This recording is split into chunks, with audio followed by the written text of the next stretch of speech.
Good morning class. हम पे हमारा टॉपिक चल रहा था टॉपिक नंबर 7 और उसमें क्या पढ़ रहे थे हम सॉइल के बारे में पढ़ रहे थे। सॉइल के जो अलग अलग क्या है कंपोनेंट है उसके बारे में पढ़ रहे थे। जैसे सॉइल एयर पढ़ी थी, सॉइल टेम्परेचर पढ़ा था। उसी में हम आगे आगे चल रहे हैं कि सॉइल पीएच, क्योंकि हमें इसमें इसके बाद में पढ़ना है कि सॉइल है वो हमारी एसिडिक है या फिर एल्कली सॉइल है या फिर क्या है सैलाइन सॉइल है। क्योंकि किसान के लिए सबसे ज्यादा जरूरी क्या होता है कि उसकी सॉइल की नेचर कैसी है, इसी को सिलेक्ट करें कि कौन सी उसके अंदर क्या है फसल है वो सुटेबल है। अगर हमारी सॉइल है वो एसिडिक है और हमने उस एसिडिक सॉइल के अनुसार हमने उसको क्रॉप नहीं ग्रो की तो हमारा उत्पादन क्या होगा, नहीं आएगा। तो सबसे जरूरी जो चीजें हैं वो क्या है, सॉइल का नेचर है वो किस तरह का है, इसके बारे में पढ़ना बहुत जरूरी है। और सॉइल एसिडिक है उसको किस तरह से बनती है, किस तरह से मतलब उसका मैनेजमेंट किया जा सकता है। तो इनके उनको पढ़ने से पहले हमें सबसे पहले हमें उसके बारे में पढ़ना पड़ेगा कि ये सॉइल एसिडिक है वो कौन से पीएच मान पे सॉइल है वो एसिडिक होती है, कौन से पीएच मान पे सॉइल एल्कली होती है, और किस तरह से कौन से एरिया में एसिडिक सॉइल मिलती है, कौन से एरिया में एल्कली सॉइल मिलती है, और किस तरह से किसान इसका प्रबंधन अपने लेवल पे कर सकता है जिससे कि वो मतलब जो फसल का नुकसान होता है, उत्पादन कम होता है, उससे वो बच सके। तो सबसे पहले जो बहुत बार ऐसे भी क्वेश्चन पूछा जा चुका है, मैं ये नहीं कहूंगी कि ये क्वेश्चन जेट में पूछा गया है, पर एग्रीकल्चर के कंपटीशन में पूछा गया है कि पीएच जो स्केल होता है ना, जिस तरह से हमारा जो सेंटीमीटर मीटर में जो स्केल होता है उसी तरह से पीएच को मापने के लिए क्या होता है, पीएच पैमाना होता है। क्या होता है, पीएच पैमाना होता है। और उसको किसने दिया था, सोरेनसन नाम के एक साइंटिस्ट थे, उसने दिया था। तो पीएच में सबसे पहले हमें पता होना चाहिए कि पी है वो हमेशा क्या होता है, स्मॉल होता है, और एच क्या होता है, कैपिटल होता है। ये वो जब वो ये क्वेश्चन पूछता है तो वो ऐसे ही पूछता है पीएच स्केल में, मतलब हिंदी में या इंग्लिश में लिख देता है और पूछ लेता है कि इसमें एच है वो कैपिटल आएगा या पी है वो क्या आएगा, स्मॉल आएगा। तो पी है वो हमेशा क्या होता है, स्मॉल लेटर होता है, और एच होता है वो क्या होता है, कैपिटल लेटर होता है। इसके अलावा इसको किसने दिया था, सोरेनसन नाम के साइंटिस्ट ने इसको दिया था। और पीएच है उसमें पी का क्या मीनिंग है और एच का क्या मीनिंग है, तो power of hydrogen ions, power of hydrogen ions है वो क्या है, पीएच मान है। कि सोयल का जो विलयन है उसमें हाइड्रोजन आयन की अधिकता है या कमी है, उसी पे उस सोयल का पीएच मान है वो डिपेंड करेगा। उसी पे डिपेंड करेगा कि हमारी सोयल है वो एसिडिक होगी या फिर सैलाइन होगी या फिर एल्केलाइन होगी। इसमें एक बार के बारे में क्वेश्चन पूछा गया है कि इसमें पी का क्या मीनिंग है, तो पी का मीनिंग क्या है, पावर। किसकी पावर है, हाइड्रोजन आयन की। क्योंकि तुम्हें सॉइल में ना दो डोमिनेंट क्या मिलेंगे, आयन मिलेंगे, एक हाइड्रोक्सिल आयन होता है और एक क्या होता है, हाइड्रोजन आयन होता है। अगर हमारे सॉइल में हाइड्रोक्सिल जो आयन होता है इसकी अधिकता हो जाए तो हमारी सॉइल बन जाती है क्षारीय, और अगर हाइड्रोजन आयन की अधिकता हो जाए तो वो हमारी सॉइल बन जाती है अम्लीय। तो हाइड्रोजन की जो पावर होता है वही शो करता है कि तुम्हारी सॉइल है वो अम्लीय होगी या फिर क्या होगी, क्षारीय होगी। तो पी का क्या मीनिंग है, पावर ऑफ हाइड्रोजन आयन। किसने दिया था, सोरेनसन नाम के साइंटिस्ट ने इसको दिया था। अब जो पीएच मान है उसका जो, जैसे मान लो ये एक पीएच स्केल है, ये क्या है, एक पीएच क्या है, स्केल।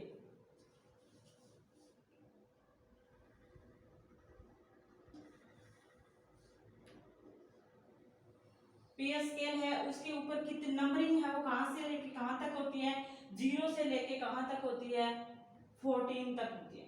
14 नंबर तक इसमें क्या होती है, नंबरिंग होती है। 0 से लेके क्या होता है, 14 तक इसमें नंबरिंग की होती है। और जो बीच में होता है वो क्या होता है, 7, जो क्या पीएच मान होता है, न्यूट्रल। अगर किसी भी सॉइल विलयन का पीएच मान क्या आ जाए, 7 आ जाए, तो हमें समझ लेना चाहिए कि ये मृदा क्या है, उदासीन है।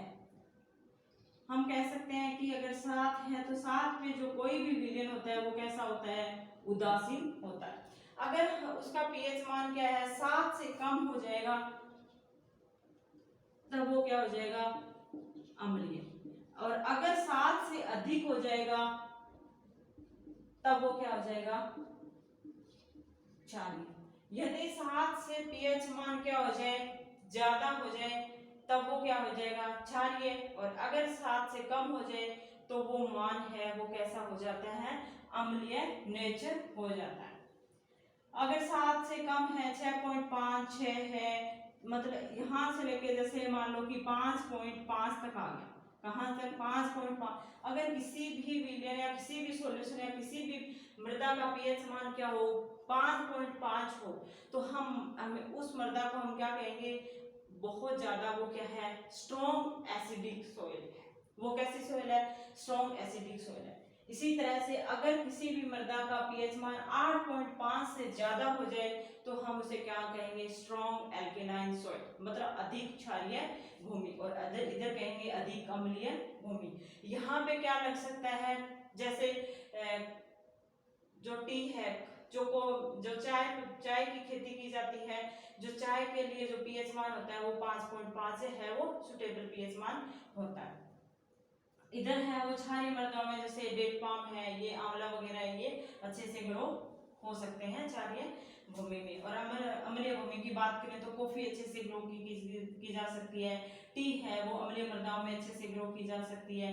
तो अगर 7 से हमारा पीएच मान कम हो रहा है तो मृदा क्या होती जा रही है, अम्लीय। और 7 से अगर ज्यादा हो रहा है तो वो क्षारीय होती जा रही है। जैसे जैसे पीएच मान क्या होता है, बढ़ता रहता है। जैसे मान लो कि 7.5 हुआ तो वो क्या है, स्लाइटली, बहुत ही कम क्या है, क्षारीय है। और अगर 8 हो गया तो वो क्या हो गया, मध्यम क्षारीय हो गया। 8.5 से ज्यादा हो गया तो वो क्या हो जाता है, अधिक क्षारीय। इसी तरह से अगर 6.5 है तो हम क्या कहेंगे, हल्की जो अम्लीय मृदा है।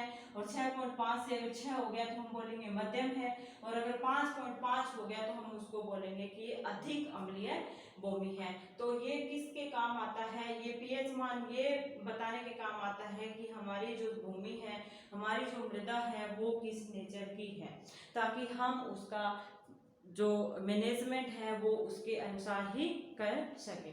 तो अभी हमें समझ में आ गया है कि हमारी सोइल है वो कब क्षारीय होती है और कब अम्लीय होती है। तो अब हम आगे पढ़ेंगे कि अम्लीय सोइल, अम्लीय मृदा। अम्लीय मृदा में क्या होगा, अम्लीय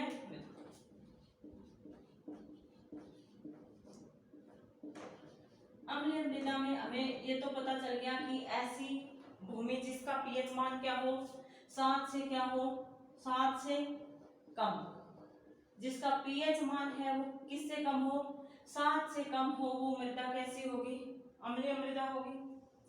और हमें ये भी पता है कि इसमें हाइड्रोक्सिल जो आयन होते हैं वो क्या होंगे, कम होंगे। और हाइड्रोजन आयन है वो क्या होंगे, अधिक होंगे। हाइड्रोजन आयन व क्या होंगे, एल्यूमिनियम आयन।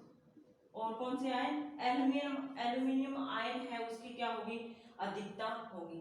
तब हमारी सोइल है वो कैसी हो जाएगी, अम्लीय मृदा हो जाएगी। अगर हमने कोई भी सॉल्यूशन लिया, कोई भी मृदा का सैंपल लिया और उसका सॉल्यूशन लेके हमने पीएच मान कैलकुलेट किया, अगर उसका पीएच मान 7 से कम आ रहा है तो हमें समझ लेना चाहिए कि मृदा है वो हमारी क्या हो गई, अम्लीय हो गई है। और उसमें हाइड्रोजन आयन की अधिकता है, एल्यूमिनियम आयन की अधिकता है, हाइड्रोक्सिल आयन है उसकी क्या है, कमी है।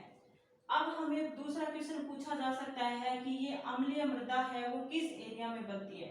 तो किस एरिया में बनती है, ऐसा एरिया या ऐसा एरिया जहाँ पे कैसा हो, कैसी जलवायु हो, नम को मैं ऐसा भी बोल सकती हूँ कि कैसी जलवायु हो, आर्द्र जलवायु, कैसी जलवायु हो, आर्द्र जलवायु।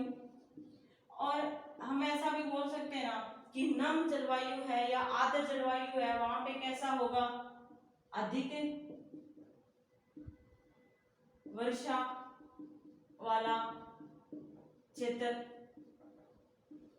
अगर मैं ऐसा बोलूं कि अधिक वर्षा वाला क्षेत्र है तो हम ये भी बोल सकते हैं कि वहां की जो आरएच होगी, जो अपेक्षित आर्द्रता होगी, वो भी क्या होगी, ज्यादा होगी। और अगर अपेक्षित आर्द्रता अधिक वर्षा वाला क्षेत्र है तो वो कैसा एरिया होगा, ठंडा एरिया होगा।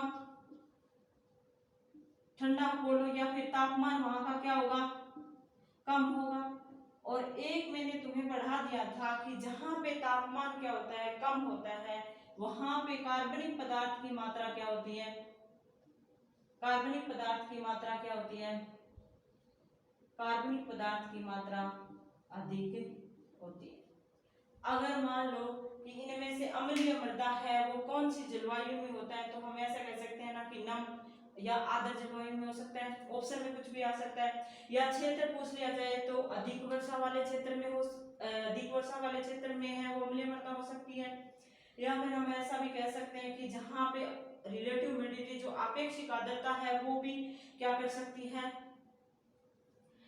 पीएच मान है वो कम है होता है, वहां पे तापमान भी कम होगा, और तापमान अगर कम होगा तो कार्बनिक पदार्थ की मात्रा भी कम होगी। हमारे राजस्थान की सोइल है उसमें कार्बनिक पदार्थ की मात्रा 0.25 से भी कम होती है। क्यों होती है, क्योंकि यहाँ का तापमान बहुत ज्यादा होता है, और बहुत ज्यादा तापमान होने की वजह से क्या होता है, जो भी ऑर्गेनिक मैटर, जो भी हमने कार्बनिक पदार्थ डाला है मृदा में, उसका क्या हो जाता है, डीकम्पोजिशन हो जाता है। इसलिए हमारे जो सोइल है उसमें कार्बनिक पदार्थ की क्या होती है, कमी होती है। और हम ये भी कह सकते हैं कि जिसमें कार्बनिक पदार्थ की मात्रा ज्यादा होगी वहां पे सूक्ष्म जीवों की मात्रा भी क्या होगी, ज्यादा होगी। तो ये एक दूसरे से क्या है, रिलेटेड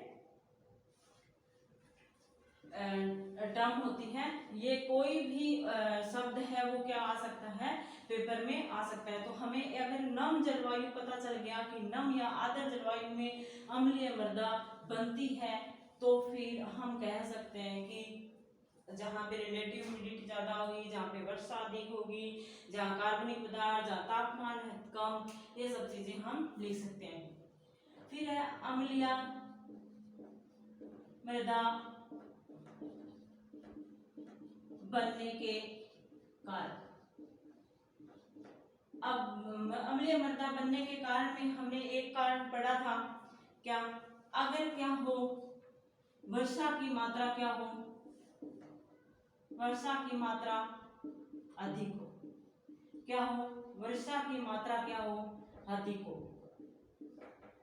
क्योंकि हमने पढ़ा था कि अम्लीय मृदा का निर्माण वही होता है जहां पे क्या हो, जो बरसात है वो क्या होती है, ज्यादा होती है, तो वर्षा की मात्रा क्या हो, अधिक हो। क्योंकि वर्षा की जैसे मान लो कि है हमारा सॉइल सरफेस है, यहाँ पे कैल्शियम आयन पड़े हैं, मैग्नीशियम आयन पड़े हैं, पोटेशियम पड़ा है, ठीक है।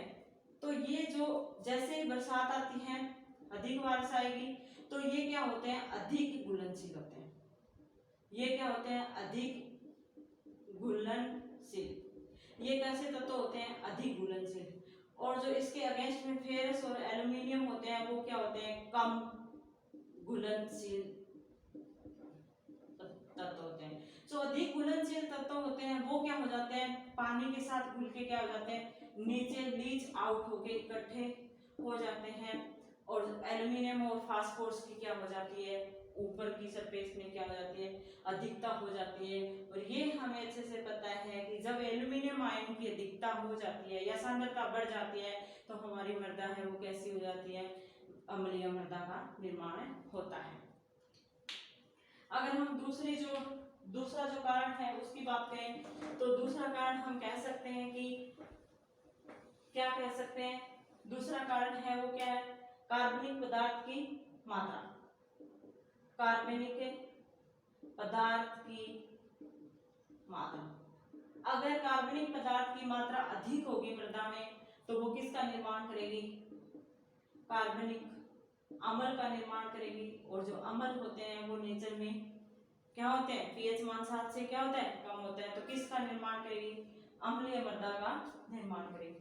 यदि आजकल क्या है, फर्टिलाइजर का यूज है, वो बहुत ज्यादा किसान है वो फर्टिलाइजर का यूज कर रहा है, यदि वो फर्टिलाइजर का यूज बहुत ज्यादा अमाउंट में क्या कर ले, नाइट्रोजन वाले फर्टिलाइजर का यूज कर ले, या फिर हम ऐसा कह सकते हैं कि अम्लीय प्रकृति वाले उर्वरक का उपयोग,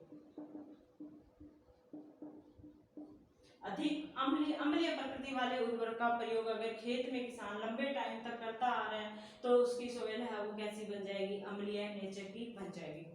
अब अम्लीय नेचर में सबसे ज्यादा ध्यान किस पे जाता है? नाइट्रोजन पे जाता है। नाइट्रोजन है वो पौधे को दो फॉर्म में क्या होती है? अवेलेबल होती है। नाइट्रोजन है वो, ये हमें पता है कि अणु या परमाणु है उसके रूप में है वो अवेलेबल नहीं होती, वो एक पर्टिकुलर फॉर्म में ही पौधे को क्या होती है? अवेलेबल होती है। तो वो कौन से फॉर्म में? एक वो अमोनियम फॉर्म में अवेलेबल होती है पौधे को, और दूसरा है वो किस फॉर्म में अवेलेबल होती है? नाइट्रेट फॉर्म में। एक वो कौन सी फॉर्म में अवेलेबल होती है? नाइट्रेट फॉर्म में। पर हमेशा हमें ध्यान रखना है कि ऐसी फर्टिलाइजर जैसे अमोनियम नाइट्रेट हो गया, अमोनियम सल्फेट हो गया, या फिर अमोनियम नाइट्रेट हो गया, यदि हम नाइट्रोजन को किस फॉर्म में दे रहे हैं? अमोनिया फॉर्म में दे रहे हैं, तभी वो क्या होगी? सोइल को क्या करेगी? अम्लीय करेगी, वरना सोइल को अम्लीय नहीं करेगी। क्योंकि नाइट्रोजन की नाइट्रेट फॉर्म है वो किस नेचर की है? वो क्षारीय नेचर की है। वो क्या है? क्षारीय नेचर की है। और अमोनियम फॉर्म है वो कैसे नेचर की है? वो अम्लीय नेचर की है। यदि किसान है वो कोई नाइट्रोजन को देने के लिए अमोनियम फॉर्म वाली क्या कर रहा है, जैसे डाई अमोनियम सल्फेट है, यूरिया है, इस वाले फॉर्म में जैसे अमोनियम सल्फेट है, अमोनियम नाइट्रेट है, मतलब नाइट्रोजन है वो फर्टिलाइजर में किस फॉर्म में है? यदि वो अमोनियम फॉर्म में है, और अमोनियम फॉर्म में अगर वो ऐसी उर्वरक का लगातार उपयोग करता रहता है तो हमारी मृदा है वो क्या हो जाएगी? अम्लीय हो जाएगी। नाइट्रेट वाली है वो अम्लीय नहीं होगी यदि उसके अंदर अमोनियम फॉर्म में नाइट्रोजन नहीं है तो। क्योंकि नाइट्रेट है वो किस फॉर्म में है? कैसे नेचर की है? क्षारीय नेचर की है। और अम्लीय नेचर की है वो क्या है? अमोनियम फॉर्म है वो क्या है? अम्लीय नेचर की है। चौथा है वो क्या है कि यदि जो सोइल बन रही है उसका जो पैतृक पदार्थ है, जो पेरेंट मटेरियल है, उस पे भी क्या करता है? ये डिपेंड करता है। यदि तुम्हारा पेरेंट मटेरियल ही किस नेचर का है, अगर तुम्हारी सोइल है वो कैसी है, किस वाली मृदा से बन, किस वाली चट्टान से बन रही है, उस चट्टान का नेचर ही अम्लीय है। जैसे ग्रेनाइट है तो ग्रेनाइट है उसका नेचर है वो कैसा है? अम्लीय है।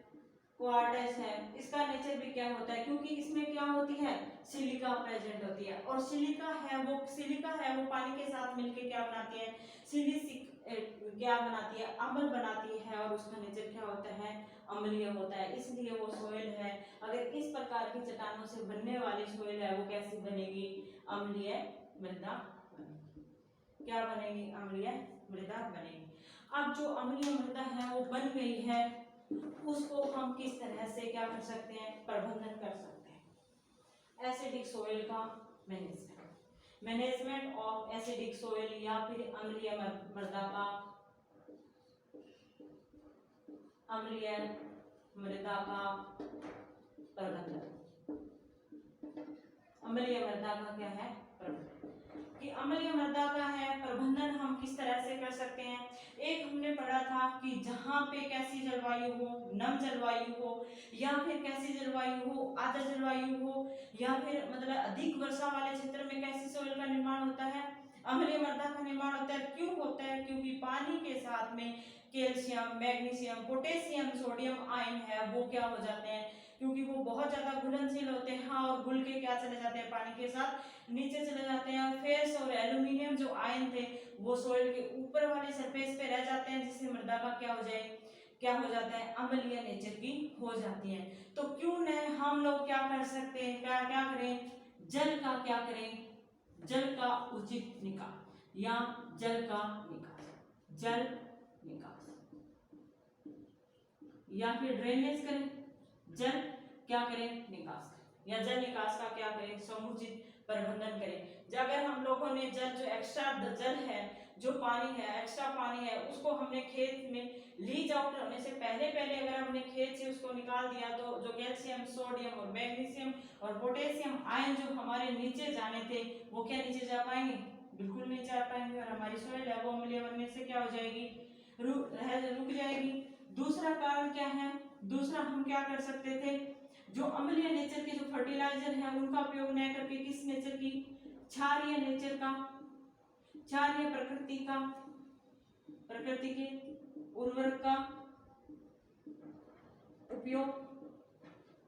यदि तुम्हें ये पता है ना कि किससे अम्लीय मृदा है वो बनती किससे है, तो अम्लीय मृदा जिससे बनती है उससे क्या कर सकते हैं हम लोग, उसको कम या फिर उसको चेंज करके हम क्या कर सकते हैं, उसको रोक सकते हैं। प्रबंधन क्षारीय मृदा जैसे सोडियम नाइट्रेट है वो यूज कर सकते हैं, कैल्शियम नाइट्रेट यूज कर सकते हैं, क्योंकि मैं तुम्हें बता चुकी कि नाइट्रेट है वो किस नेचर की है, क्षारीय नेचर की, और कैल्शियम नाइट्रेट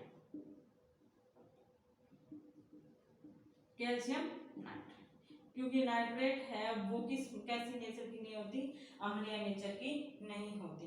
तो हम ऐसा कर सकते हैं कि क्षारीय प्रकृति के जो उर्वरक है उसका खेत में उपयोग करके क्या कर सकते हैं, हम खेत को सुधार सकते हैं।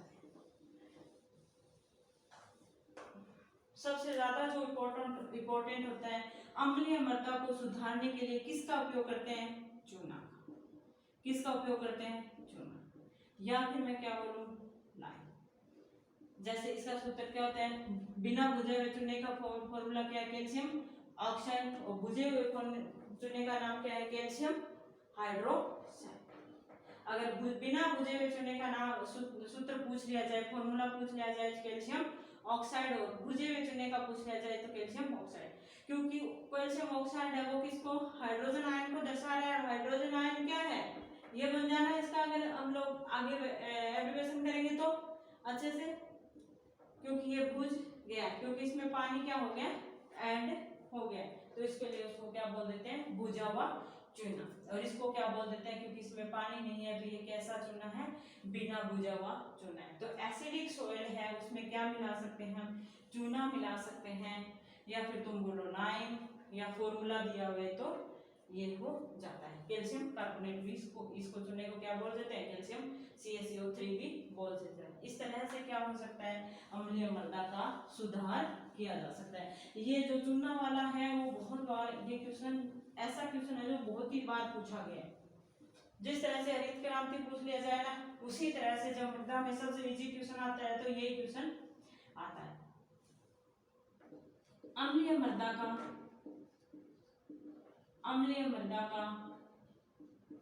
पौधे पर प्रभाव, पौधे पे अगर सोइल है, मृदा है, वो अगर अम्लीय हो जाए तो हम लोग पौधे पे क्या प्रभाव पड़ेगा, उसका क्या नेगेटिव इफेक्ट है वो पौधे पे पड़ेगा। पौधे की ग्रोथ है वो क्या हो जाएगी, वृद्धि है वो क्या हो जाएगी, रुक जाएगी। वृद्धि है वो क्या हो जाएगी, ग्रोथ है वो क्या हो जाएगी, रुक जाएगी।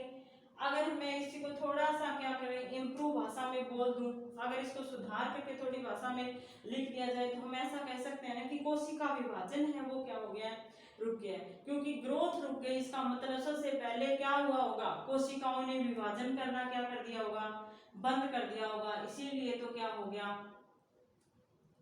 पौधे की वृद्धि है वो रुक गई।